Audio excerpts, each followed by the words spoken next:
Okay, this is the last part of the chapter 14, which is the uses of regression analysis. We use the regression analysis for two reasons, either descriptions or prediction. And we use it for description is to describe the relationship between the independent variable and the dependent variable, right? But as we know that beta or B1 is the point estimate of beta 1, right? But we need to find the confidence interval estimate of beta 1. This is what we used to do, finding the confidence interval, right? The confidence interval estimate of beta 1. So to do this, we're going to, this is the formula of the confidence interval estimate of the slope, which is the beta 1. So to find the confidence interval for beta 1 and interpret the result for the same question number 1, okay, or the example number 1. So this is the example number 1. We have the store size and we have the average monthly sales. If you remember, we went to regression, fit regression model. Then the response variable is the sales and the predictors is the store size. You have to be careful here because we need to look at the options. The confidence level is 95%, and this question is actually 0.01, so it's going to be 99%. So it's 99%, okay? So, okay. Also, I would like to change the results. I would like to get the expanded tables. So, okay, then, okay. So after that, we are going to copy the coefficient table. So the coefficient table is the one that I'm looking for. Copy table. And actually, it's a strange table. Okay, let me copy it as a, here we go. So this is the confidence interval for the beta. We're looking for the beta. Okay, the first coefficient is the B note. This is the B1. So we're looking for the second guy. We're looking for the second one, which is this one. So what can we say? We say at the 99 confidence level, and based on the sample data, each square foot increase in store size is estimated to result in an increase in average monthly sales of approximately between what and what, between $15.08 to $35.55 increase. Okay, so this is the confidence interval of the slope, 99% confidence interval of the slope. The second thing we use the regression analysis for, we use it for the prediction. We have two ideas for the predictions. Either we would like to predict the point estimate, the estimated value of the dependent variable given the independent variable. This is the first part, like the first question says in part B here. It says, what is the estimated sales given the size of the store to be this? So in this case, we would like to predict the exact value, and this can be done using the formula. I mean, we can copy the formula here, right? We can just copy the formula. And I would like to estimate the average monthly sales by just adding this number plus 25 times the store size. Now, if the store size is 19,000, so let me copy paste, I just plug in the value, so 19,900. So I'm expected to get what? I'm expected to get the answer, just plug in, get the estimated average monthly sales. And we can do this actually using Minitab. How to do this using Minitab? I just go to Stat, Regression, then I go to Predict. So to predict, I have given the average monthly sales to be the response. Then what is the value that I would like? What is the given independent variable I would like to predict the response variable for? It's 19,900. Then I look at the options. We have 90. Actually, I need to change this maybe in next questions. So given 95% confidence level or 99, it depends. Okay. So I'm going to keep this now.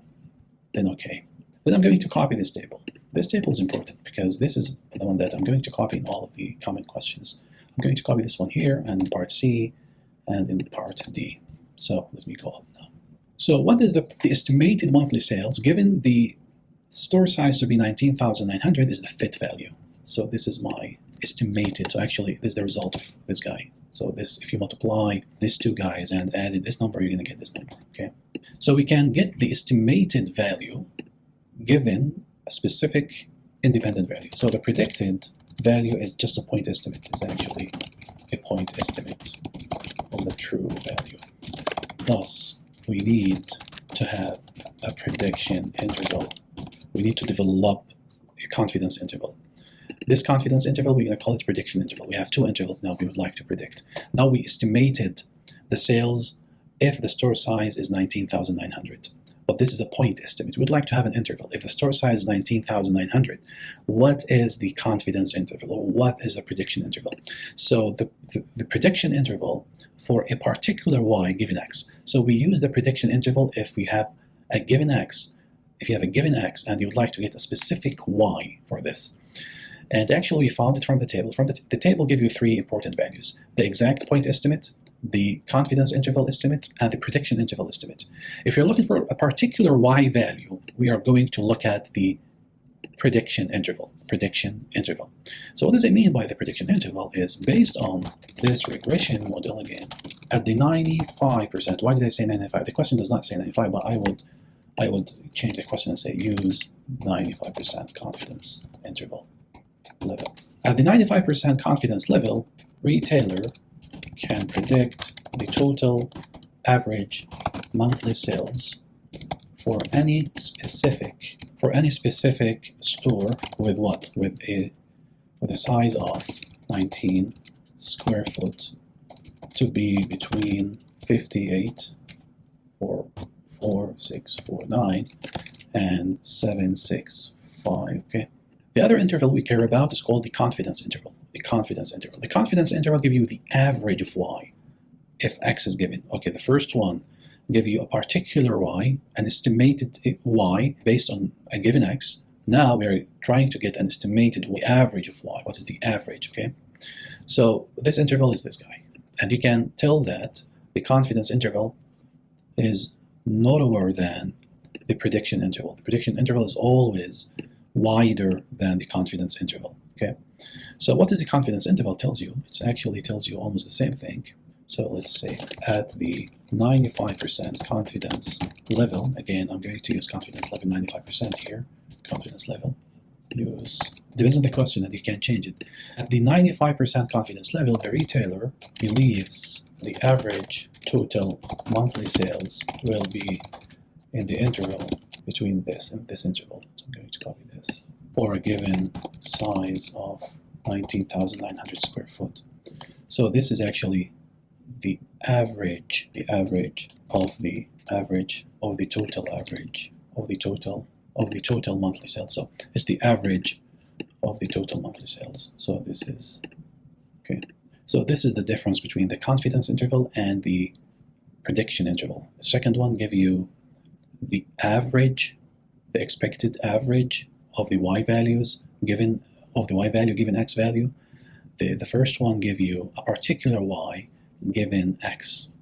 The last part of this is actually some limitations for when using regression analysis.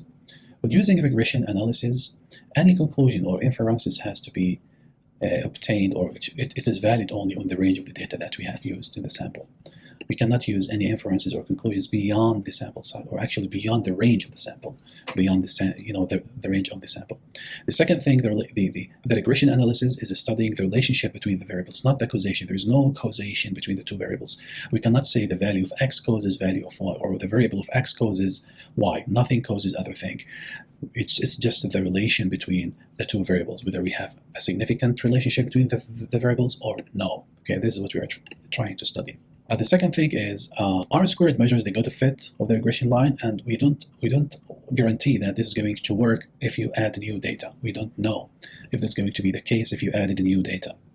The last thing is the confidence and prediction intervals. Sometimes they are wide in a way that we cannot tell, or we cannot give a really good inferences or conclusion. Okay, so sometimes these are too wide for the model. So this is the last part, as we said in chapter 14. After that, you'll be able to do any question of the homework. And if you, again, just my last idea, make sure that when you do the regression, just make sure that you are changing the confidence interval if needed. For all intervals, you have to change it from here. If you use the prediction, you do the same thing as we have shown before. Predict, then you can go to your options, you change the confidence interval from here. This is everything. Thank you.